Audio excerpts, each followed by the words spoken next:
So it's time to fit up my flywheel so that I can check the run out of the bell housing with the dial gauge to make sure that my Samsonas is going to be nicely centered. Now, do a bit of reading is obviously that the ARPs are too long with an OS Geekin flywheel, Geiken, whatever, and they bottom out and you need to shorten them. Now that's the same goes to the 7M, to be honest. But I don't know whether they made a an adjustment. I'll zero that. Don't know whether they made an adjustment, but my OS flywheel is 12mm, and that's the same as what I measured the factory flywheel is as well. And then before it bottoms out on the crank, we've got not 16mm, more like 15. And this is where it bottoms out on the crank. So got 15, so safely run 15mm plus 12mm is 27. So what are these? 26. So should be perfectly fine to run these guys without shortening them in my instance, but should probably check your own flywheel. So they must have made a revision at some point in time and made that thicker, because that's 12mm. Now I've got the flywheel in place, something to stop it turning over. That may or may not work, we'll find out real quick. I've put ARP lube underneath the head of the bolt to allow proper torque, and then some red Loctite to seal / hold them in. If you've ever had flywheel bolts back out before, it is not fun. So I'm all about the red Loctite on those. So yeah, I'm just going to bang those in. Factory settings say 70 foot-pounds, but that's with ARP lube. Not all lubes are the same. Drift Motion recommends 75 with red Loctite, so they've put on more flywheels than I have, so I'll run with that. The great thing about doing this stuff on video is it is a reminder to myself that I've actually talked these things.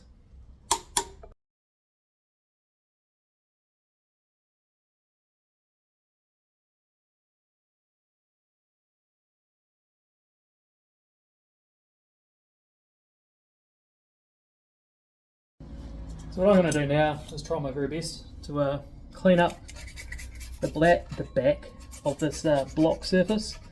So it's getting just a small amount of grime and stuff off.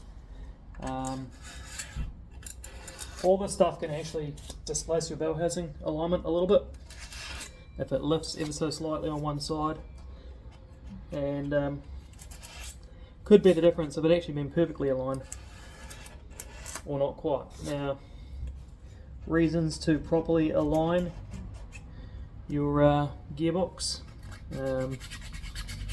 1, avoid damage in the worst case scenario if it's not correctly aligned. 2, things when it's all properly aligned and not putting uneven mesh or anything on the gears will provide, I guess, to a degree, more power, but we're splitting hairs with that, I'd imagine. But quieter gears, quieter gearbox, nicer mesh, nicer shifts, and longer life. So whilst realistically this isn't a task that many people do with an OEM gearbox, at the very least, getting it cleaned up, it's not going to hurt. And I'm very guilty of just using a rattle gun and just smashing the bolts in. Even torque around the bell house. So obviously people who are a bit cheeky and don't put the top bolts in as well. Even torque around the bell house will ensure a true fitment.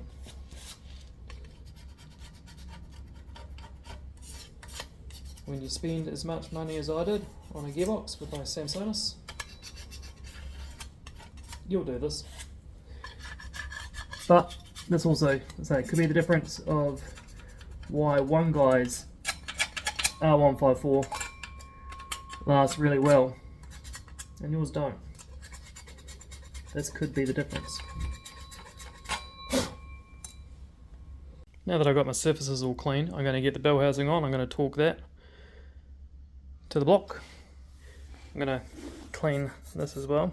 Now I'm going to torque that to the bell house, and that is concentric with the gearbox. So then I'll put my dial gauge on my flywheel, rotate my crank with the dial gauge running on the inside of there, and there's a tolerance of the amount of run out it's allowed to have off centre. If I'm lucky, it's within spec and I don't have to do anything. On my 7M GTE, I had to make offset dowels. So there's the dowel pins here, and they are what essentially locates the box. The bolts hold it in place and the dowels locate it. So I had to have dowels machined that were slightly offset, so it goes in there and it sort of kicks out that way and then kicks out that way to sort of move the whole bell house that way to get it more in line. We're talking like minor measurements here, but it actually all helps. So this is the manual way which I'm doing things right now. Fingers crossed it's within spec and I don't have to use offset dowels, or maybe I'll also be lucky if I do need offset dowels, the ones that I've already made for the 7M. I could use those because you can also rotate them around depending on what way it needs to move. But for the Mark IV Supra and the Samsonas we've got for that, it has an HGT bell housing, and so that's got adjustment in the bell housing. You can sort of tweak it around where it needs to be without having to do this with offset dowels, where you just generally end up going like, mate, it's rough enough. It's about all I can do. At least with the HGT, like, you can do minor tweaks here and there, moving it around inside the bell house to get it damn near perfect, if not perfect, depending on your skill and your fussiness. So I'll quickly show you what you do. So I'm just going to send it back to the top. So I've got the tool on the crank here, and so at the top there, not sure if you'll be able to read it, but that's at 0. I'll confirm that. It's at 0. And I'm going to go 90 degrees. It's actually easier having the phone here because I can see it 90 degrees. At 90 degrees, so yeah, that's 14. I wrote 15 down, rough enough, Gus. Another 90 degrees, get it to the bottom. That's saying 21, which I wrote down 21. And then another 90 degrees. It's saying 10, which is what I've got there. And then it should go back to 0, which it has. Well, it's gone to 1, but I've got all the past. And we're back to 0. So yeah, that's how you do the indexing, and that's how I come up with these numbers, and I know that I need to shift the bell house up. I'm going to try just give these bolts a little bit of a crank and see what that does, if it does anything.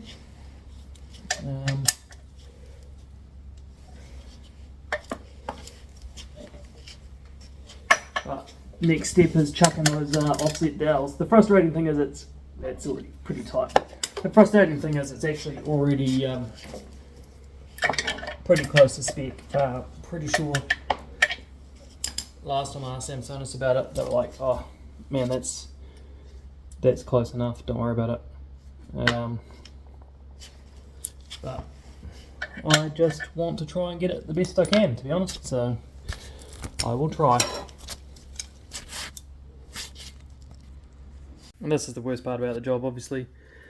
I've got to do all the adapter plate bolts, torque them the same, and then don't skip any, all of the bell housing bolts and torque them the same. We'll torque them to spec anyway.